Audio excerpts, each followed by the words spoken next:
bagus, duit orang tapi. Mbak Windy mungkin boleh ngobrol sedikit sebenarnya di dunia perduitan ini Mbak Windy udah berapa lama sih Mbak kalau boleh tahu? Udah lumayan lama ya. Aku kan basicnya dulu blogger, Mbak. Blogger dari tahun 2009 ya, aku mulai ngeblog. Dulunya sih aku fokusnya ke parenting ya.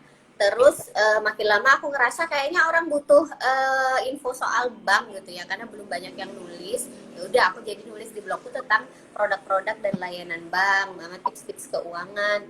Terus kira-kira 2 tahun yang lalu aku mulai share-share soal financial planning gitu. Tahun lalu aku ikut ngambil sertifikasi, aku dapat sertifikasinya. Ya udah, sekarang aku bener-bener full lah di Instagram gue tuh ngomongin duit aja. Enak Gitu. banget gitu ngomongin duit gitu kan karena itu sangat terkait dengan dunia semua orang gitu pasti siapa sih yang nggak megang duit gitu kan. Oke, Iya. uh, sebelum masuk ke materi ini Mbak Windy mungkin saya mau ingetin lagi mungkin juga buat followers yang Mbak Windy yang udah join di live pada hari ini. Jadi setelah Mbak Windy menyampaikan materi, kita akan mengadakan kuis berhadiah nih teman-teman. Jadi pertanyaannya akan seputar dari materi yang sudah Mbak Windy sampaikan. Berhadiah total 1 juta rupiah buat 5 orang pemenang nih. Oke. Nah, Wow, lumayan. kalau misal ngomongin duit ya Mbak ya, terutama di IPOT sendiri kan memang fokusnya ke pasar modal Indonesia. Kalau misalnya dilihat dari segmen atau materi kita hari ini tentang milenial gitu ya, karena memang dapat angin segar juga nih Mbak. Kalau kita dilihat dari Itu sih ya. beberapa tahun yang lalu kita tahu investor di Indonesia mostly asing kan, Iya. nggak ya banyak kan berstigma bahwa ya investor pasti kalau yang main saham itu pasti bapak-bapak, ya kan, opa-opa, oma-oma. Generasi baby boomers gitu ya. Ya, baby boomers yang banyak kan tahu tentang saham. Ternyata enggak nih Mbak. Kalau misalnya buat teman-teman sobat IPOT yang belum tahu, bahwa menurut data dari Custodian Central Efek Indonesia, itu komposisinya udah lumayan banyak nih Mbak Windy. Itu sebesar, ini mendominasi ya kan, yang kurang dari 30 tahun ini persenannya 44,62%, alias udah hampir setengahnya gitu kan. Terus juga untuk investor lokal udah lebih banyak nih Mbak. Menurut Mbak Windy gimana nih? Iya, aku seneng ya, karena aku lihat datanya itu pertumbuhan dari tahun 2018 ke 2019 itu kan naik 50%-nya ya Mbak ya. Cuma emang aku lihat angkanya tuh masih di angka 2 jutaan ya, 2 juta berapa tadi aku lihat ya. Padahal jumlah penduduk Indonesia kan 250 juta ya Mbak ya. Artinya sebenarnya belum 1%-nya gitu loh, jadi masih sangat kecil sebenarnya. Tapi kalau ngelihat angka pertumbuhannya, apalagi sekarang aku lihat tuh di 50%-nya itu generasi milenial yang memang udah terjun ke dunia investasi, itu udah kabar gembira ya Mbak ya. Berarti orang udah mulai aware, dan itu aku senang banget. Kenapa? Kalau saja aku dulu waktu masih muda juga udah melek investasi, mungkin aku udah kaya. Muda juga Iya. pun. Aku udah 37 Mbak, sebenarnya udah agak telat ya, tapi kalau anak-anak sekarang kan anak SMA, anak kuliah itu udah tahu saham, udah tahu reksadana, itu good news banget bagi dunia investasi di Indonesia menurutku. Termasuk iPod ya Mbak, karena Betul. termasuk ya. Jadi karena apa? Karena anak muda sekarang kan pengennya teknologi ya, apa-apa maunya digital. Nah, aku salut sih lihat iPod itu platformnya itu lengkap banget. Jadi aku love banget, aku pemakai setianya. Tapi kalau misalnya ngomongin data yang tadi gitu kan, memang mostly sekarang didominasi sama investor yang kurang dari 30 tahun alias yang masih muda-muda. Itu sebenarnya ngaruh gak sih? Maksudnya dari berarti kan kalau misalnya makin banyak investor yang milenial atau yang muda-muda, berarti kan tercermin juga nih sama mereka bahwa ya mereka juga punya banyak masalah tentang keuangan, tentang finansial gitu. Mungkin apakah cicilannya banyak, apakah memang makanya dia ada kebutuhan untuk investasi berarti kan ada masalah yang dihadapi juga nih Mbak Windy. Menurut Mbak Windy Iya. gimana? Nah, iya. Jadi mungkin itu ya bedanya generasi zaman dulu sama generasi sekarang. Generasi dulu mungkin tidak aware investasi juga karena kebutuhan hidupnya simple ya kan Mbak, paling buat makan, buat anak sekolah. Nah, generasi sekarang, yang generasi milenial, pasangan muda yang udah menikah, punya anak satu itu punya permasalahan hidup lebih kompleks gitu ya. Nih kalau menurutku sih ya rata-rata ya aku lihat dari followerku dan lihat orang-orang yang sering DM sama aku, masalah anak muda dan generasi milenial itu sebenarnya banyak kan 3 hal Mbak ya. Yang Apa tuh? pertama, yang pertama mereka itu selalu ngerasa gajinya kurang, kurang, Iya. kurang, kurang terus. mau gaji berapapun rasanya kurang ya. Yang kedua masalahnya itu cicilan hutang terlalu besar ya. Dan masalah masalah yang ketiga tidak memiliki tujuan keuangan yang jelas gitu. Itu. Ini aku bisa elaborate satu-satu nggak Mbak? Boleh banget. Nah, itu justru tuh yang baru pengen ditanyain karena kayaknya dari yang bawin tiga itu aja udah sangat relate ya. Mungkin sama diri sendiri juga gitu. Mungkin boleh nih dijabarin kenapa dan sebenarnya apa solusi dari masalah yang tadi tiga itu tuh Mbak Wendy?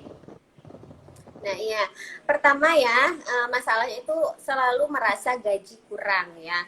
Fresh graduate sekarang kan taruh lah ya kita gajinya di atas UMR gitu ya, sekitar 4 juta mungkin entry point pada saat mulai bekerja. Sebenarnya kalau dari segi pengeluaran harusnya gaji segitu tuh cukup loh untuk satu orang ya Mbak ya. Kalau untuk fresh graduate yang masih single gitu ya. Tapi mungkin pada saat dia berkeluarga memang lebih challenging ya untuk mengatur uang gaji UMR untuk bersama istri, apalagi nanti sudah punya anak. Tapi kan biasanya seiring pertambahan usia gaji juga bertambah. Nah, kenapa orang-orang merasa gajinya kurang terus? Ya? Karena dia tidak punya, pertama tidak punya perencanaan, kedua tidak punya budget gitu ya. Karena tidak punya budget akhirnya gaji masuk ya udah keluar aja ngalir gitu ya. Gajian jam 7, jam 10 udah miskin. Udah mikir kapan Gaji gajian lagi? Di hari yang sama gajian, di hari yang sama merasa kere Mbak, ya kan Mbak? Itu ngerasa nggak gitu? Nah, kalau itu solusinya uh, ya yang nonton juga ya, kalian harus punya budget ya, harus menentukan budget penghasilan kita itu kan sebenarnya tetap Mbak. Kalau kayak pegawai gajinya udah sekian ya. Yang bisa kita kontrol adalah pengeluaran kita gitu. Kalau kita sudah kunci pengeluaran kita, mau gaji kita naik turun, kalau naik anggap bonus ya kan. Gitu. Jadi yang perlu dikunci adalah pengeluaran sebenarnya seperti itu. Jadi perlu dibuat budget-budget maksimal setiap pos. Kenapa? Karena gaji kita tuh nggak unlimited loh ya. Kita kan bukan Rafathar yang lahir langsung dapat limpahan harta dari orang tuanya. Gitu Mbak. Jadi yang pertama pakai budget gitu. Terus yang kedua cicilan utang terlalu banyak. Ini masih berkaitan dengan nomor satu tadi karena tidak punya budget. Jadi namanya generasi muda ya Mbak masih reaktif, masih meletup-letup. Pengaruh pergaulan juga. Orang pengen A, ya langsung dia pengen ikut ya. Nggak ada kesabaran buat menabung, buat berinvestasi dulu gitu. Nah jadinya akibatnya dia memiliki cicilan utang yang di luar kontrol dia gitu. Ini sebenarnya kan diperlukan kecerdasan finansial ya Mbak, di mana kita bisa menentukan mana sih yang merupakan keinginan, kebutuhan, kewajiban gitu. Kalau semuanya nggak bisa dibedakan, ya memang akan muncullah masalah problematika hidup pasangan muda yaitu cicilan utang yang terlalu besar. Karena apa? Karena keinginan terlalu banyak. Yang ketiga, tidak punya tujuan keuangan. Sebenarnya bukan tidak punya tujuan, Mbak, tapi terlalu banyak yang mau dituju. Ya kan? lagi ya, bener gak tuh Mbak? Iya. Pas baru fresh graduate, tujuannya biasanya apa? Beli gadget, upgrade penampilan yang pasti ya, Mbak ya. Pengen liburan, traveling. Udah punya anak, tujuannya berubah lagi, DP rumah pertama, pengen punya mobil, dana sekolah anak. Tapi sakingan banyaknya tujuan, akhirnya dia kayak hopeless, udahlah ngalir aja apa adanya gitu. Padahal itu bisa kita bikin prioritas gitu. Itu sih Mbak 3 masalah keuangan keluarga muda dan generasi muda.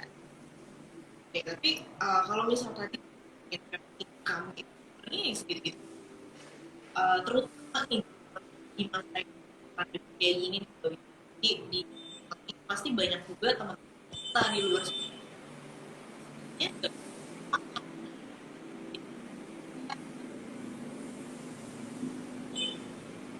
apalagi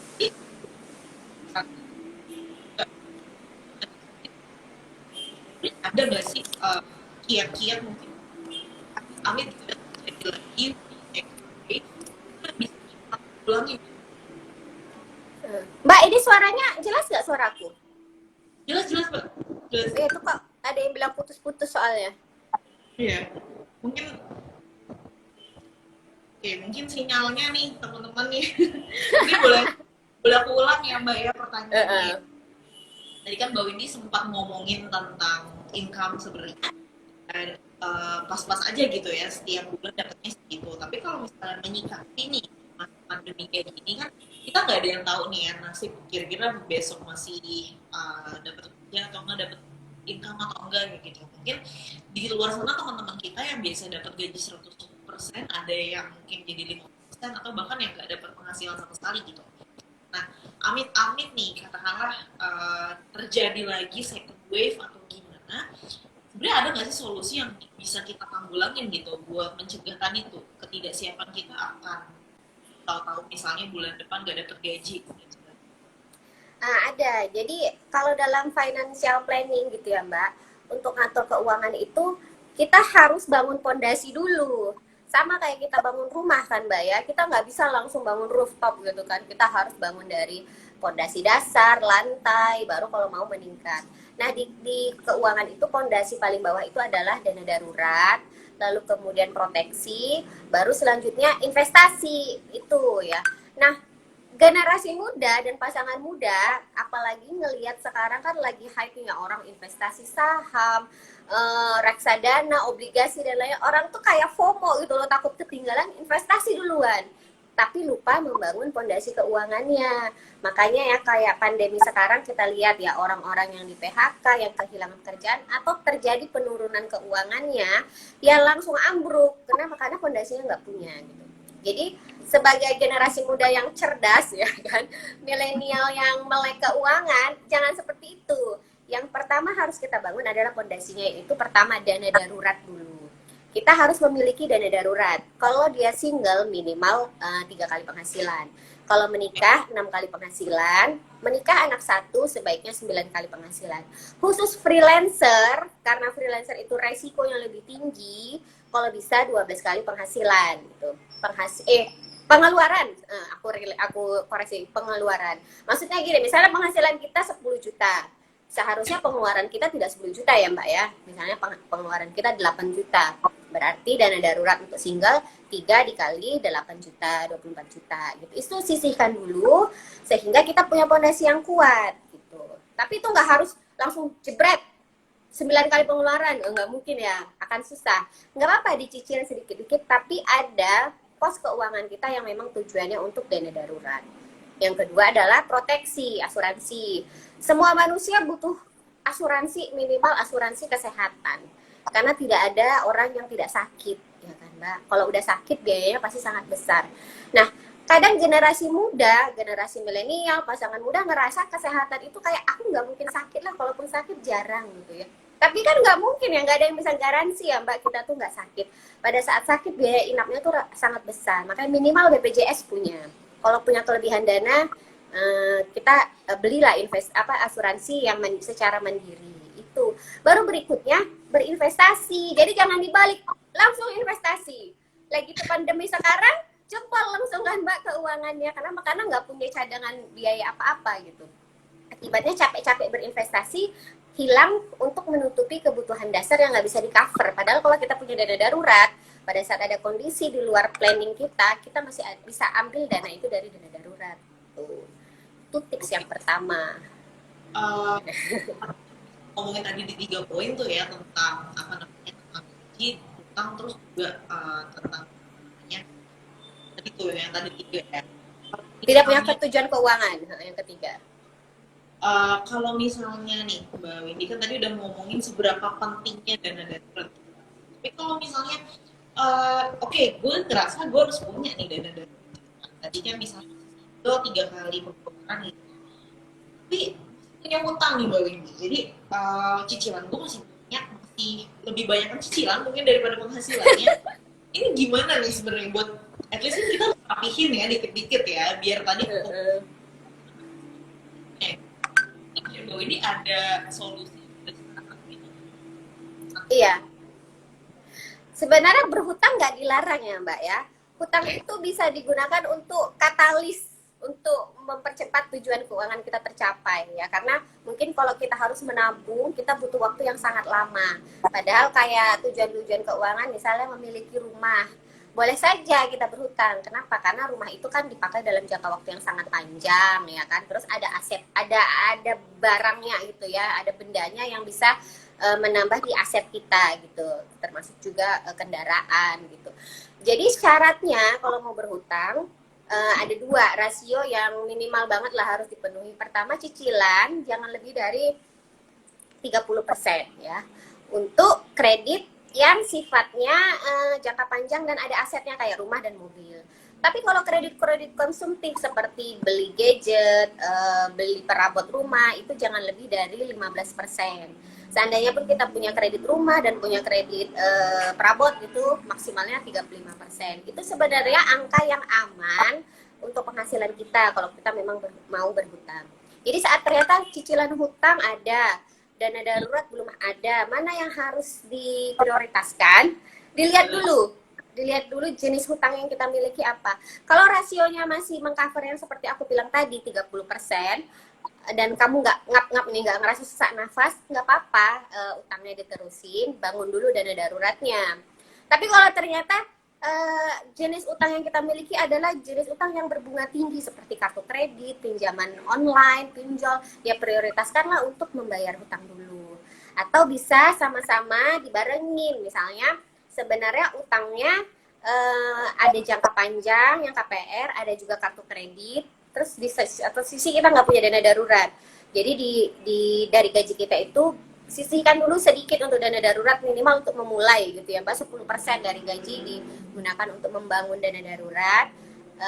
Terus prioritas uang kita yang lain dialokasikan untuk mengurangi cicilan hutang sehingga minimal rasionya jadi 30%. Misalnya tadinya 40% nih, kurangi 10% jadi supaya bisa 30%, seperti itu. Jadi dana darurat tetap harus kita prioritaskan gitu Mbak. Oke, karena baru tahu juga nih Mbak ini, karena kan ada juga yang bilang ya utangnya lunasi dulu gitu kan baru mulai investasi dan kawan-kawan, tapi ternyata bisa diakalin ya Mbak ya, dibagi tadi rasionya tuh yang penting. Pokoknya idealnya adalah teman-teman untuk utangnya adalah ya 30% gaji aja gitu ya, jangan lebih, kan nanti agak susah nih bayarnya nih, karena kita nggak tahu ya kondisi akan seperti apa nih, pandeminya akan selesai. Jadi dana darurat penting teman-teman, kalau misalnya belum punya mulai deh ya sisihin dari aku ini ya, semoga terinspirasi ini buat mulai nabung untuk tapi Mbak Winnie, kalau kalian dikatakanlah skenario-nya obat ipon mungkin keluarga udah sehat nih, karena tadi tuh sudah untuk apa namanya, untuk asuransinya sudah dan untuk investasinya sudah, sebenarnya ada cara lain nggak nih tambah keuangannya makin Putus putus ya Mbak ya? Iya. Mungkin Iya. ngomongin yang tadi nih Mbak Windy, katakan kan 3 prioritas tadi sudah terpenuhi nih. Yang pertama ada dana darurat, terus kedua ada proteksi atau asuransi nih Mbak Windy, terus ketiga katakanlah sudah terpenuhi nih ketiga yang tadi itu alokasi keuangan. Kalau misal buat sobat ipon berkeluarga gitu ya, tiganya sudah dipenuhi, ada mungkin tips dari Mbak Windy atau cara nih biar keuangan ini makin sehat. Jadi udah sehat nih makin sehat gitu. Mungkin ada cara apa nggak nih? Iya, kalau dana darurat sudah terpenuhi, sudah punya proteksi, lalu kita sudah punya free cash flow untuk investasi, maka kita harus memiliki tujuan-tujuan keuangan yang mau kita tuju gitu. Ada goals-nya, kita mau kemana. Kenapa tadi aku bilang kan salah satu penyebabnya adalah Kenapa keuangan berantakan? Karena tidak punya tujuan keuangan yang jelas. Kalau untuk generasi muda dan generasi pasangan muda itu, kalau aku bicara step-step keuangan itu sebenarnya ada perjalanan uang ya Mbak. Aku bilangnya perjalanan uang. Pada saat kita baru fresh graduate, kita ada di masa struggling gitu ya Mbak. Kita berusaha cari duit, memenuhi kebutuhan dasar gitu ya. Di situ prioritas utama kita mungkin dana menikah dan dana DP rumah pertama untuk para fresh graduate yang single. Lanjut ke tahap berikutnya itu tahap survival gitu ya Mbak, di mana mungkin kita sudah punya cicilan utang ya, tujuan-tujuan keuangan kita pada saat itu yang prioritas adalah DP rumah, beli rumah ya, kemudian dana pendidikan anak dan menyisihkan dana pensiun gitu Mbak. Lalu berikutnya ada fase maintaining. Di maintaining itu mungkin kita udah lebih penghasilan lebih bagus. Kita di struggling dan surviving aja ya untuk milenial dan generasi muda. Jadi tipsnya biar keuangan makin sehat, pakai prioritas keuangan untuk tujuan-tujuan keuangannya tadi. Karena kan terlalu banyak nih keinginan. Tidak apa-apa loh menunda keinginan satu, yang penting yang lain bisa tercapai. Jadi yang diutamakan untuk generasi muda dan pasangan muda itu pertama, siapin dana pensiun karena itu sangat penting. Pensiun itu masih muda gitu kan, masih lama aja lah gitu kan, padahal harus disiapin ya gitu. Iya Mbak, karena pensiun itu kan pasti nanti ya. Nah, kebutuhannya besar. Bayangin aja Mbak, kita kerja 30 tahun ya Mbak. Ya kan, kita kerja kurang lebih 20 sampai 30 tahun. Kita hidup setelah pensiun pun 20 tahun sampai 30 tahun. Iya enggak? Nah, bayangin kita nyiapin kehidupan 20 tahun, 30 tahun kita nanti pada saat sekarang. Jadi semakin panjang horizon waktu investasi, tentu yang kita sisihkan semakin sedikit.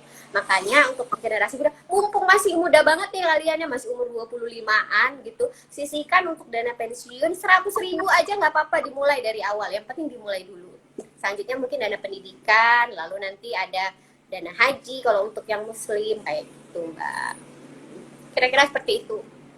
Ya, terus sebenarnya ngebuka pikiran juga sih untuk saya pribadi Mbak Windy, karena benar juga kata Mbak Windy, semakin besar horizon ini buat dan ini makin kecil tabungannya. Kalau misalnya mungkin udah mepet gitu umur 40 baru nabung buat dana darurat kayak buat dana pensiun gitu, kayaknya agak gede juga gitu kan. Gede. Terus kayak kita nanti jadi kayak putus asa kan, nggak mungkin lah ini udah tercapai, udahlah pasrah aja. Itu tuh sampai ada joke-nya ya Mbak di kalangan financial planner.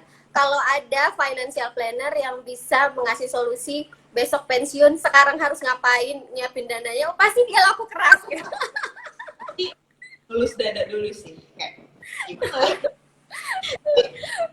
Ngomong tentang investasi nih Mbak Windy, jadi kan tadi mungkin bisa menjadi berbagai solusi untuk keuangannya nih ya. Tapi khususnya di saat pandemi kayak gini nih Mbak Windy, kan memang juga udah aktif berinvestasi juga nih di IPOT ya. Iya.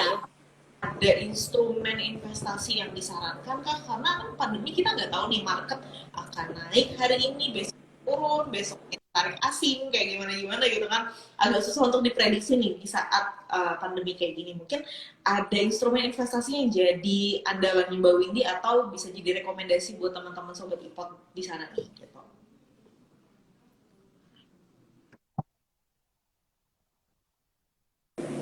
Putus ya. Halo Mbak. Halo. Oke. Tapi udah jelas ya Mbak Windy ya. Iya, aku nangkep tadi poinnya.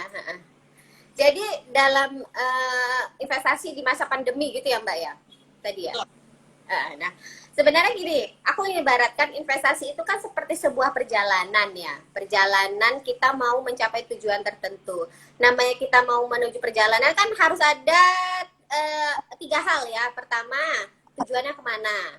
Kedua, berapa biayanya, ya kan Mbak? Ketiga, jangka waktunya itu. Kalau kita mau dari Medan mau ke Jakarta atau dari Medan mau ke Danau Toba kan harus jelas ya tujuannya kemana, kita berapa lama kita menuju ke sana, dana yang kita butuhkan berapa, baru terakhir kendaraan apa yang kita pakai. Nah, kendaraannya itu adalah produk-produk investasi gitu. Jadi kesalahan orang selama ini mikirnya kendaraannya dulu, tapi tujuannya nggak tahu ya. jangka waktunya nggak tahu, duit yang dibutuhkan nggak tahu, ya kan Mbak. Jadi investasi yang asal, ada duit masukin, kayak saham gitu, turun tarik, panik karena nggak punya tujuan. Jadi harus pertama kali itu ditentukan tujuan dulu, jangka waktu berapa, duit yang dibutuhkan berapa, baru kita pilih instrumen investasinya. Nah, instrumen investasi itu yang berpengaruh kan, pada saat pemilihan itu kita harus tahu, kita harus tahu dulu profil resiko kita. Profil resiko kita itu dipengaruhi oleh risk tolerance sama risk appetite kita kan, Mbak. Risk appetite itu kayak ketahanan kita terhadap kayak misalnya orang-orang agresif pasti lebih pilih ke saham gitu, orang-orang konservatif mungkin ke deposito, reksadana atau ke emas gitu kan. Nah, jadi bagi generasi muda sebelum kalian menentukan produknya, tentukan dulu tujuannya dan jangka waktunya gitu ya. Untuk jangka, kalau gampangnya itu milih produk investasi itu untuk jangka pendek, pilihlah yang risknya rendah ya, contohnya pasar uang, deposito, reksadana pendapatan tetap bisa. Kalau dia jangka menengah bisa pakai reksadana campuran ya kan Mbak. Dan kalau jangka panjang bisa kita pakai saham dan reksadana saham. Nah, seperti itu. Nah di masa pandemi gini sebenarnya kalau menurutku nggak ngaruh sih ya, mau pandemi, mau normal, namanya produk investasi pasti ada resikonya. Kalau ada yang bilang investasi nggak ada resikonya, bohong banget ya Mbak ya. Semua investasi pasti ada resikonya. Yang penting kita tahu resikonya, kita tahu produknya, sehingga kita nggak panik gitu loh. Jadi kalau untuk generasi muda, aku sangat sarankan kalau kalian masih muda banget nih, masih baru mulai kerja, untuk investasi-investasi jangka panjang, udahlah coba aja langsung saham ya. Kenapa? Karena saham itu kalau kita nggak terjun, emang kita nggak bisa, nggak tahu, kayak teori-teori doang, dibilang orang ini, dibilang orang ini. Nggak apa-apa coba dari jumlah kecil sekalian belajar ya kan Mbak. Tapi kalau jangka waktunya memang sangat pendek, misalnya kayak untuk pasangan muda untuk dana pendidikan anak SD yang 3 tahun lagi, ya jangan pakai produk yang beresiko. Karena apa? Karena sekolah anak nggak bisa dimundurin 3 tahun ya udah, masa kita bilang ntar ya nak, saham papa masih negatif kan nggak mungkin ya. Tunggu positif dulu gitu. Yang ketiga, biar meminimalisir resiko, pakailah diversifikasi. Itu kan ini ya, prinsip investasi ya, jangan menaruh satu telur di satu keranjang. Diversifikasi aset, diversifikasi investasi, kayak gitu Mbak. Dan itu bisa dilakukan semua di iPod. Baru aku mau promoin emang luar biasa nih Mbak Windy. Jadi bener banget nih kata Mbak Windy Sobat Ipod. Jadi tadi kan udah diomongin nih sama Mbak Windy bahwa tujuan investasi harus jelas nih untuk jangka pendek, menengah, atau panjang.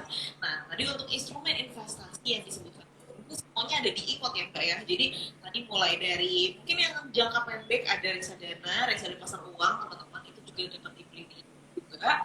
Yang menengah tadi mungkin ada obligasi yang agresif atau reksadana campuran juga bisa. Terus yang jangka panjang nih teman-teman, ada saham, pure saham, dan juga reksadana saham. Atau kalau misalnya mau coba ETF juga boleh nih teman-teman. Iya, ETF.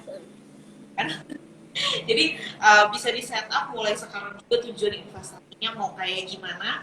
Baru deh tuh ya nentuin mau investasi di mana. Jangan udah beli saham, taunya kata Mbak Windy tadi tuh buat anak sekolah 3 tahun lagi, ya agak kurang gitu ya. Kalau misalnya keadaan sahamnya lagi plus nggak apa-apa ya Mbak ya, kalau lagi minus kan pusing juga gitu. Oke, kayaknya dari Mbak Windy ya agak terputus ya. Oke, sambil nunggu nih teman-teman, sambil ya Mbak ya.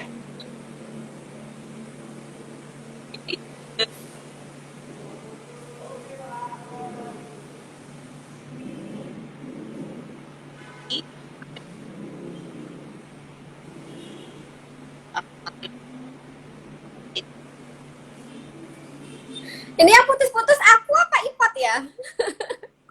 Dari Mbak Windy sih.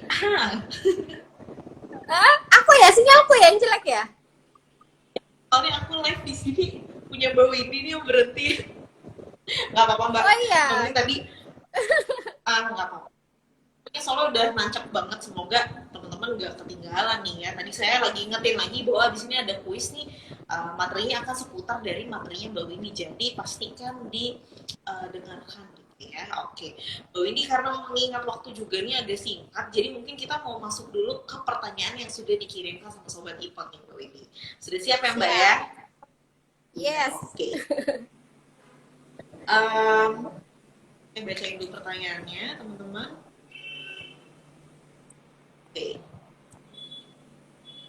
Kayaknya pertanyaannya hilang nih teman-teman. Jadi mungkin sambil menunggu teman-teman boleh langsung drop pertanyaan di bawah, pertanyaan buat Mbak Windy. Tadi sudah ngomongin banyak banget ya Mbak ya, mulai tadi dari 3 masalah yang sering dihadapin sama apa sih namanya sobat milenial atau keluarga muda ya. Mungkin sambil nunggu pertanyaannya. Oh, ini ada pertanyaan ini. Oke. Mungkin ini ada pertanyaan, siapkan dana pensiun dulu atau dana darurat dulu gitu. Nah, itu yang mana tuh Mbak? Yang penting, karena dua-duanya penting nih sebenarnya. Dua-duanya penting, tapi tadi seperti aku bilang dana darurat itu kan pondasi keuangan. Jadi pondasi keuangan dulu gitu. Sedangkan dana pensiun itu kan masuknya udah ke investasi ya. Jadi siapkan dulu dana darurat. Tidak perlu sampai full ya. Misalnya tadi kita punya anak menikah punya anak 2, idealnya kan 12 kali. Nggak perlu sampai 12 kali. Kalau 12 kali lama banget kita nunggunya kan. Tapi sembari nyiapin dana darurat ya, kita juga siapin untuk dana pensiun. Dana pensiun kita mulai secara dari dini ya. Aku sarankan kalau dana pensiun itu kamu bisa coba DPLK atau reksadana saham. Dua produk itu yang bisa kalian pilih. Dana daruratnya tetap disiapkan. Kalau kalian punya penghasilan tahunan, dari penghasilan tahunan itu bisa langsung dialokasikan buat dana darurat gitu. Jadi nggak perlu nyicil kalau punya penghasilan tahunan, karena ada duit yang jumlahnya gede langsung bisa plot ke dana darurat gitu. Yang mana ternyata berarti dana pensiun itu termasuk ke dalam juga ya, karena tujuan jangka panjang gitu, bukan yang tadi itu dana darurat. Jadi itunya dua-duanya, jadi dua-duanya harus mulai dicicil dari sekarang nih ya Mbak. Oke. Lagi nih ini dari Amri. Mbak mau tanya, kalau untuk ibu rumah tangga nih, yang tidak bekerja, bagusnya ibu rumah tangga nih, mungkin banyak nih Mbak Windy yang bisa menjadi ibu rumah tangga. Ya itu tadi kan aku bilang, pertama tentukan dulu tujuannya. Kalau ibu rumah tangga, kemungkinan berarti belum pasti ya. Bisa jadi suaminya yang udah nyiapin kan ya, udah nyiapin dana pendidikan anak, udah nyiapin dana pensiun. Terus ibu rumah tangganya pengen investasi, pengen apa terserah, misalnya pengen beli tas baru ya gak apa-apa ya kan, pakai reksadana bisa gitu ya. Atau misalnya pengen liburan, kalau aku sih saranin kalau untuk investor pemula yang belum terjun ke dunia investasi paling gampang tuh reksadana paling awal. Kenapa? Karena returnnya di atas return bunga bank ya. Bisa dimulai dari jumlah yang sangat kecil, bahkan ada reksadana yang bisa dimulai dari 10.000 ya, tapi kalau bisa dari mulai 250.000 pun bisa, terus bisa dicicil, tidak ada keterikatan, bisa dicairkan kapan saja ya kan. Jadi mulailah dari reksadana kalau untuk ibu rumah tangga kalau menurutku ya gitu, atau bisa dari obligasi juga boleh gitu. Cuma 100.000 kan, daripada mungkin belanja skincare terus ya kan, mungkin bisa beli bakso buat investasi, karena reksadana cuma 100.000 nih teman-teman, dan juga nggak ada fee jual belinya ya, jadi juga liquid banget. Jadi mungkin teman-teman yang ibu rumah tangga bisa dicoba nih di reksadana. Oke, Mbak Windy, aku mau bacain suatu pertanyaan lagi karena udah mepet juga nih, waktunya sayang banget, padahal masih pengen sharing-sharing lagi nih.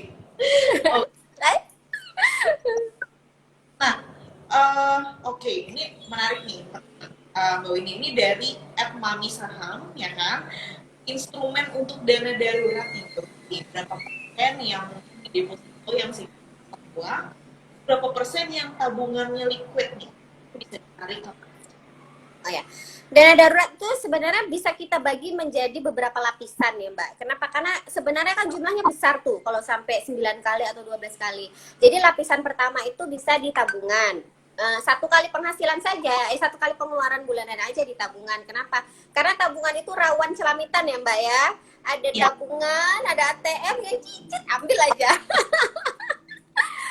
Lapis kedua bisa di deposito ya, atau di reksadana pasar uang ya. Lapis ketiga bisa di emas gitu. Jadi tetap punya layering gitu. Tujuannya apa? Tujuannya sebenarnya lebih kepada supaya kita nggak celamitan aja gitu. Karena kalau sebenarnya idealnya tuh sebenarnya ditaruh aja semua di tabungan dengan asumsi paling liquid. Tapi justru dengan liquidnya itu sangat bahaya gitu loh Mbak. Kan dana darurat, ada tas lagi sale darurat nih, ya kan Mbak? darurat selnya nggak tahu sampai kapan gitu kan. Iya, jadi makanya harus di layering, di tabungan satu kali penghasilan, satu kali pengeluaran bulanan, lalu bisa di reksadana atau deposito, sisanya taruh di emas gitu, itu nggak apa-apa gitu Mbak. Nah, mungkin mau menambahkan sedikit dari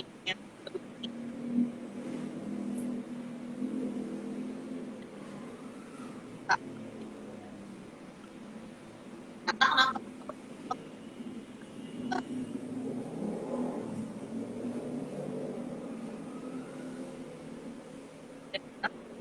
target ekspres, Mbak. Jadi saat itu juga dananya langsung masuk. Jadi kalau misalnya kita potong biaya admin gitu, nah lumayan nih returnnya 7 sampai 9 tahun gross gitu. Jadi bisa ditariknya juga kapan aja dan liquid nih teman-teman. Mungkin yang itu untuk dana masuk di mana di